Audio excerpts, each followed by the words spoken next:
In today's video, I'm going to teach you how to change your name in Expensify. By the end of this walkthrough, you'll know exactly where to click and what to look for, so your profile shows the correct name across your account, reports, and notifications. Let's get started by opening Expensify in your browser. Make sure you're signed into the account where you want to update the name. If you use Expensify for work, this is usually the email address your company set up for you, but you'll follow the same steps for a personal account as well. Once you're logged in, look toward the top or side of the screen for the main navigation. You'll want to find the section that controls your personal settings.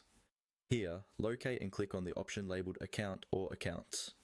This is the area where Expensify groups your core user settings, like login details, security, and profile information. Clicking on Accounts will open a settings page dedicated specifically to your user profile. After you've opened the Accounts section, the next place you need to go is the Profile area.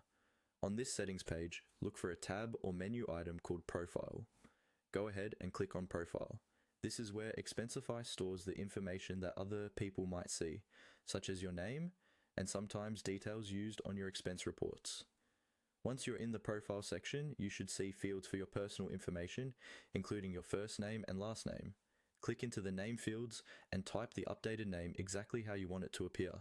Take a moment to double check the spelling and capitalization, especially if this name will show up on reports sent to managers, clients, or your finance team. When you're happy with the changes, look for a save button on the page. Click Save to apply your new name. If you don't see an immediate confirmation, give the page a moment to refresh, or briefly navigate away and then back to your profile to confirm that the updated name is showing correctly. From now on, Expensify should use this new name throughout your account. If you're part of a company workspace, it can be helpful to quickly check a recent report or message